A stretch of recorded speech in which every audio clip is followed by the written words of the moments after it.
priest vouch for you on your job application, it makes a big difference. So this was a huge thing.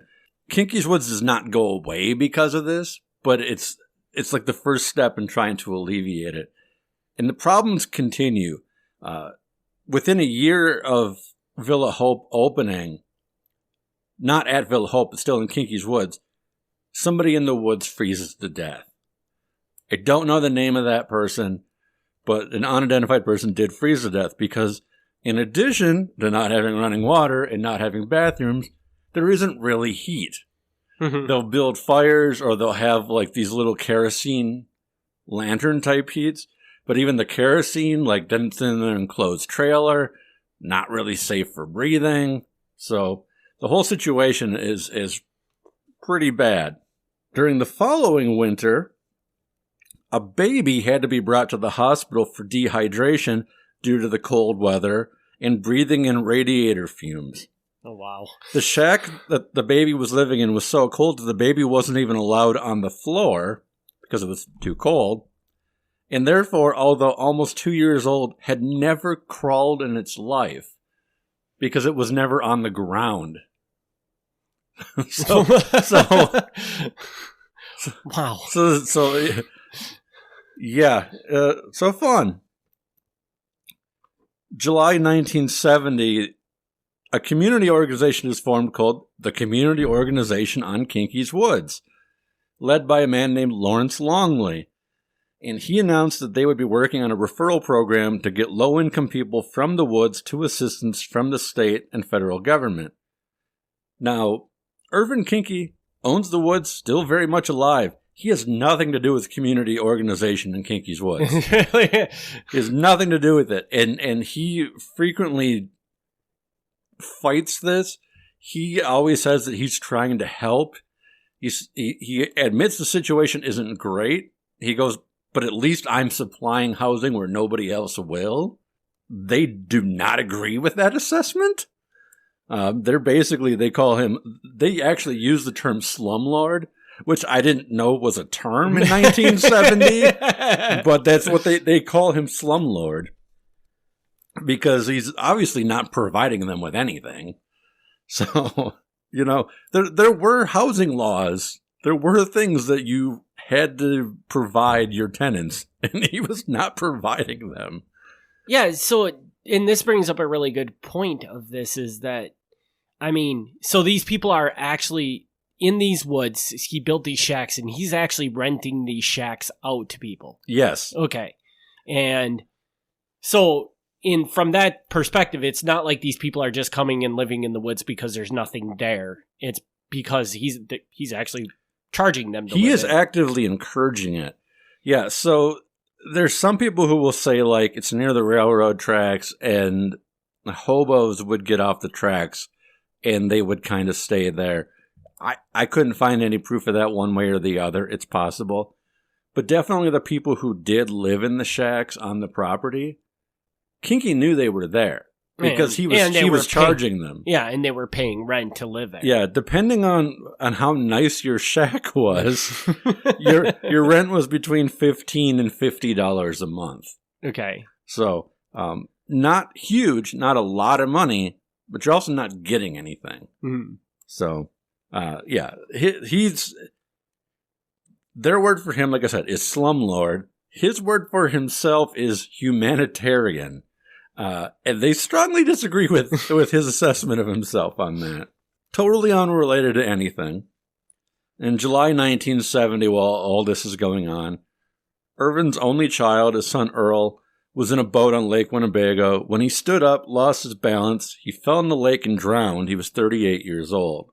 So yeah, nothing to do with the woods, but just to point out here that Koenke's only son drowned in a lake, so that's not fun for him either. The weird side note to that is the news reported that this was the fourth drowning in the Menasha area within 2 weeks. Really? I don't know what was going on Did you look into this to see No. if you could find any of the other drownings? No, because it was unrelated. It was unrelated to this story, so I didn't really look into that deeper. But you might have another story right there, Gavin. Yeah. Why do 4 drownings happen in 2 weeks in Menasha? I don't know. I don't know. Sounds like Fox City's Murder and Mayhem material to me, man. It definitely is possible because I don't know how often people drown now, but it doesn't seem to be that often. Yeah. On the afternoon of August 28, 1970, there was a man who lived in the woods named Elvin Sam Carlson. He was 47. Police officers approached him and he shot at them and found himself arrested for endangering safety and was brought before Judge Nick Schaefer. Attorney Jerome Block was appointed to represent Carlson and said that Carlson had only 8 cents to his name, along with a 1956 Dodge that did not run. He was held in jail on a $1,000 bond, which he obviously couldn't pay. He told the judge that he suffered from a rupture and had not worked in a year while he waited to get put on disability. I don't know what a rupture is.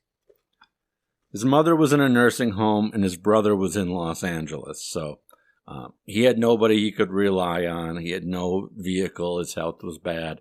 This is all he had. Not an excuse to shoot at a cop, but he's definitely at a low point in his life here. He explained that for the last 2 weeks he had been receiving help from the town of Grand Chute. They were people who worked for the town of Grand Chute who were bringing him groceries. That was very nice of them. But then the town inspector stopped by and ordered that the trailer that he was living in be condemned because it was infested with rats and overflowing with junk. Carlson had actually been renting the trailer from Koenke for 7 years at that point, and the town said its poor condition was indescribable. The reason that Carlson shot at the officer is because they were coming to evict him so they could tear it down. Mm-hmm. Before they could tear it down, he actively burned down his own trailer. I don't know what he was accomplishing by doing that. While he was in jail, the burned trailer was demolished. Carlson was sent to the Central State Hospital for a mental examination. He was looked at for 22 days. They did say he probably had a personality disorder, but he was competent. He understood, what was going on. They returned him to Outagamie County. The charge was reduced to carrying a concealed weapon, and he was sentenced to 9 months of probation. So, essentially nothing. He gets off with that. I don't know if they're feeling he's got it bad enough. I'm not sure. That was, as far as Murder and Mayhem goes, that's about it for that. Like the violence in this is very low. Mm-hmm. But the situation in general, this is not a great situation. So I feel like this is still worthy of covering. Mm-hmm. This goes on. More years. The town keeps coming in. The inspector is not passing any of these places. No running water, no sewer, etc. Like, you cannot be renting these places out. But another 3 years go by, and he's still doing it. The inspector came back in March 1973. They found 18 shacks in the woods. There was garbage everywhere. The shacks were made out of pressed paper. Still had no running water or toilets. The town really wanted to get them condemned and torn down, but they said if that failed, if they just couldn't get that done, and I don't know what's holding them up that they can't get these places condemned, but if they can't do that, at the very least, they would just start fining Koenke to obey the minimum housing codes until eventually he either obeyed them or he couldn't pay the fines anymore. My speculation on the problem here of they're running into is, even though these are like the most obvious places that you could condemn, because you can't heat them, you can't get rid of poop, you still have people living in them.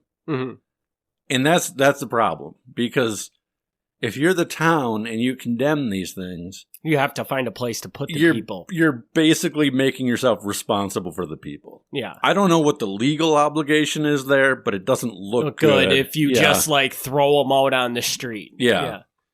All this time,